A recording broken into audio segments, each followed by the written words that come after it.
Hello guys, welcome to deep tops with Samiya. আজকে একটা ভীষণ ইম্পর্টেন্ট জিনিস নিয়ে কথা বলবো। সেটা হচ্ছে, দেখো, তোমরা একদিকে দেখতে পাচ্ছ যে নিট ইউজি 2026-এর কাউন্সিলিং ডেট, হ্যাঁ, আর এদিকটা তোমরা দেখতে পাচ্ছ যে জেন পাস ইউজির কাউন্সিলিং ডেট। এবার এবার এখানে তোমরা যদি দেখো যে রেজিস্ট্রেশনের পেমেন্টের ডেট দিয়েছে 6 তারিখ আগস্ট থেকে 10 তারিখ আগস্ট, ঠিক আছে? আচ্ছা, এবার তোমরা যদি এদিকটা দেখো, নিটে ফার্স্ট রাউন্ড স্টার্ট হচ্ছে ভেরিফিকেশনের 23 আগস্ট, রাইট?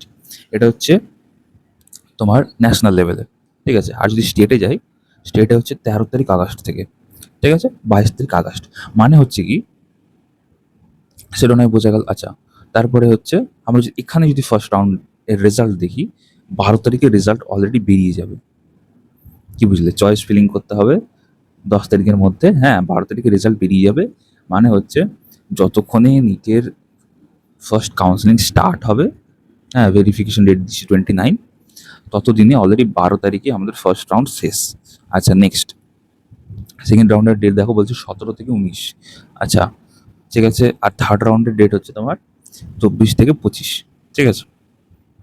হ্যাঁ, মানে হচ্ছে তোমার 30 তারিখের মধ্যে সমস্ত কমপ্লিট জেন পাসের। আচ্ছা, আর এটা দেখো, এখানে যদি আমি স্টে ভ্যাকেন্সি যাচ্ছে তোমার 5 অক্টোবর অবধি। আচ্ছা, সেটাকে যদি আমি ছেড়েও যদি থার্ড কাউন্সিলিং যদি ওটাকে আমি ধরি, স্টেট লেভেলটা, এটা যাচ্ছে 26 তারিখ সেপ্টেম্বর, আর এটা 30 তারিখ আগস্টের মধ্যে সব কমপ্লিট। এবার সমস্যাটা কী হবে দেখো। এবার দেখো, যারা সায়েন্স নিয়ে পড়েছে তারা নিটও দেবে, জেন পাস ইউজিও দেবে, এএনএম জিএনএমও দেবে, রাইট? আচ্ছা, যারা নিটে ভালো র্যাঙ্ক করতে পেরেছে বা অলরেডি হয়েছে যাদের, রাইট, ওরা ম্যাক্সিমাম জেন পাস দিয়ে হবে। কারণ ওরা একটা সিম্পল জিনিস ভাববে, যদি মেডিকেল যদি চান্স না পাই, তাহলে আমি বিএসসি নার্সিং করে নেবো। আচ্ছা, এবার শুধু সেখানে নয়, বিএসসি নার্সিংয়ের যদি নাও হয়, তাহলে একটা আর ব্যাকআপ কি আছে? জিএনএম, তাই তো? তাহলে ওরা এএনএম জিএনএম সেটাও দেবে, রাইট?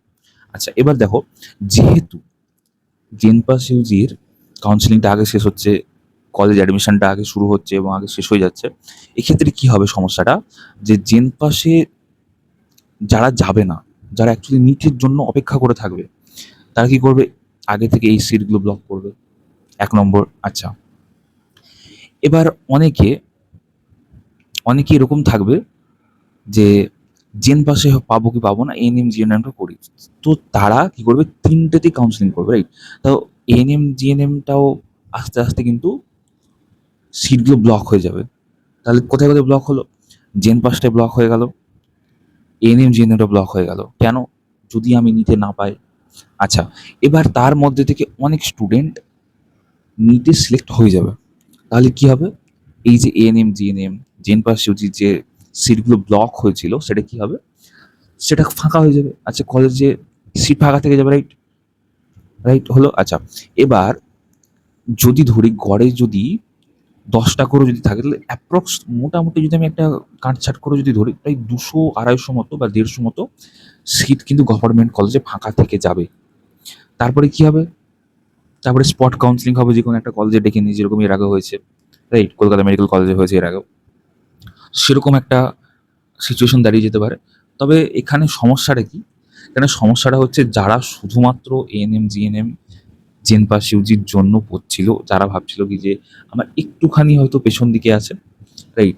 তারা হয়তো ভেবেছিল কি লাস্টের দিকে থার্ড রাউন্ডে গিয়ে আমরা কলেজটা হয়তো পেয়ে যাব। এবার কিন্তু সেটা হবে না, কাট অফটা একটু হাই চলে যাবে, সেটাই ধারণা। শুধু জেন পাস ইউজি নয়, এএনএম জিএনএমতেও। কারণ হচ্ছে, যেহেতু আরে অ্যাটলিস্ট নিটের অ্যাটলিস্ট দুটো কাউন্সিলিং শেষ হতো, তারপরে এটা শুরু হতো, যেটা এর আগে হতো। তাহলে কি হতো যে, না, অনেকে ভাবতো কি যে ঠিক আছে, আমি নিটে পেলাম না, তাহলে আমি কি করবো? আমি জেন পাসে বসবো। আচ্ছা, আমি জেন পাসে পাচ্ছি না, তাহলে আমি কি করবো? আমি এএনএম জিএনএম চলে যাবো। তাহলে কি হতো কি যে, প্রত্যেকটা যাদের যেটা নিড আছে, হ্যাঁ, সে অনুযায়ী স্টুডেন্ট ডিস্ট্রিবিউশনটা সঠিকভাবে হতো। কিন্তু না, একটু বেশি মানে চালাকি করা হয়েছে এখানে। যাই হোক, সরকারের কি মতিভ্রম হলো আমি জানি না। তো এই হচ্ছে তোমাদের কাউন্সিলিংয়ের অবস্থা। যাই হোক, আর একটা ইম্পর্টেন্ট জিনিস এখানে এটাই নিচে দেওয়া হয়েছে, দেখবে, the above schedule may be change, যদি চেঞ্জ করার ছিল তাহলে দিলো কি কেন? দেওয়ার দরকারটা কি ছিল? যেরকমটা চলছিল সেটাতেই তো সুন্দর ঠিক ছিল, তাই না? যাই হোক, এই হচ্ছে সমস্যা। তবে হ্যাঁ, স্পোর্টস কাউন্সেলিং হওয়ার অনেক সম্ভাবনা রয়েছে। আর কি, কাট অফটা প্রথমের দিকে হাই যাবে। যাদের এএনএম, জিএনএমে যাদের একটুখানি র্যাঙ্ক পেছনের দিকে ছিল তাদের সমস্যা হবে। জেন পাশে যাদের একটু পেছনের দিকে ছিল তাদেরও সমস্যা হবে। কেন? কারণ স্লিপ ব্লক হয়ে যাবে। কারণ কেউ নিজের লাইফকে নিয়ে রিস্ক নিতে চাইবে না। কারণ এখানে না হলে এখানে, এখানে না হলে সেখানে, রাইট? যাই হোক, আশা করি তোমরা বুঝতে পেরেছো। ভিডিওটা ভালো লাগলে অবশ্যই চ্যানেলটা লাইক করবে এবং সাবস্ক্রাইব করবে। একটা তোমাদের জন্য হোয়াটসঅ্যাপ গ্রুপ বানানো রয়েছে, অবশ্যই ডিসক্রিপশনে গিয়ে জয়েন করতে পারো। সকলকে অসংখ্য ধন্যবাদ। All the best.